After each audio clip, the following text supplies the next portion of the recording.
शिवसेना उद्धव बाळासाहेब ठाकरे महाराष्ट्र वाहतूक सेनेच्या वतीने आज सर्व मुंबईचे महाराष्ट्र राज्याचे पदाधिकारी या ठिकाणी उपस्थित झालेले आहेत।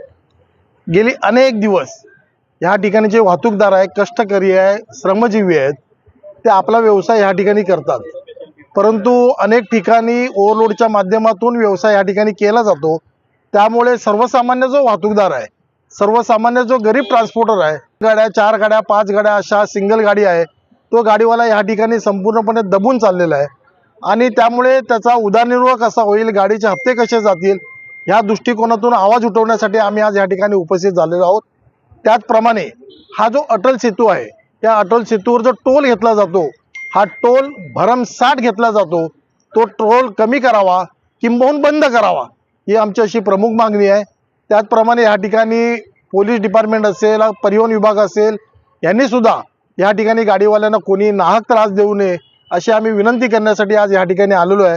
त्या दृष्टिकोनातून शिवसेनेची संपूर्ण ताकद या ट्रान्सपोर्टरच्या पाठीमागे आम्ही या ठिकाणी उभी केलेली आहे आणि 100% उद्धव साहेबांच्या मार्गदर्शनाने आम्ही या ठिकाणी प्रत्येक वाहतूकदाराला न्याय देण्याचं काम या ठिकाणी करणार आहोत, ही ग्वाही देण्यासाठी आम्ही या ठिकाणी आलेलो आहोत। आपण परिवहन मंत्र्यांना भेटलात का? त्यांची भेट घेतली का? त्यांना हा विषय सांगितला का? परिवहन मंत्री आता नुकतेच खुर्चीवर बसलेले आहेत, त्यांना व्यवस्थित सेटल होऊन दे, सेटल झाल्यानंतर त्यांची वेळ घेऊन त्यांना निवेदन देण्यासाठी आम्ही जाणार आहोत आणि त्यांच्या माध्यमातून हा जो काळा बाजार आहे, हा जो ओव्हरलोडिंगचा आहे किंवा लो बेडच्या गाड्या असतील, या गाड्या बंद झाल्या पाहिजे ह्याची मागणी आम्ही करणार आहे।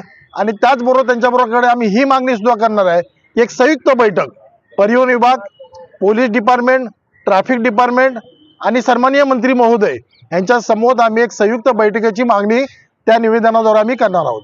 पुढची भूमिका काय असेल?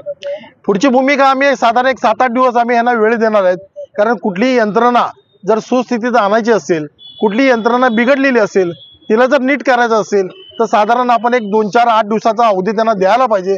तो अवधी आम्ही देणार आहे। तो अवधी जर दिल्यानंतर त्यांच्यामध्ये काय जर फरक दिसला नाही, ओव्हरलोडिंग थांबली नाही, लो बेडच्या गाड्या जर थांबल्या नाही, तर या ठिकाणी चक्का जाम करण्याचं आम्ही आंदोलन या ठिकाणी जो रीतसर आम्हाला अधिकार आहे, त्या अधिकाराने आम्ही या ठिकाणी चक्का जामचं आंदोलन घेणार आहोत। साहेब, किती संख्येने आज आपण इथे उपस्थित आहात? या ठिकाणी तुम्ही पहा, जर तुमच्या हातामध्येच कॅमेरा आहे, मोठ्या संख्येने या ठिकाणी लोक आलेली आहेत, सगळे पदाधिकारी आहेत, मुंबईचे पदाधिकारी आहेत, महाराष्ट्र राज्याचे पदाधिकारी आहेत, सन्माननीय तांडेल साहेब माझ्याबरोबर आहेत, सरचिटणीस अशोक तावरे साहेब कार्याध्यक्ष आहेत, सगळे उपाध्यक्ष चिटणीस या ठिकाणी आहेत, अनेक वाहतूकदार सुद्धा आता थोड्या वेळात या ठिकाणी उपस्थित राहतील आणि त्यांच्या भवितव्यासाठी, त्यांच्या मुलाबाळांचं चांगलं शिक्षण होण्यासाठी या ठिकाणी आम्ही हा जो लढा उभारलेला आहे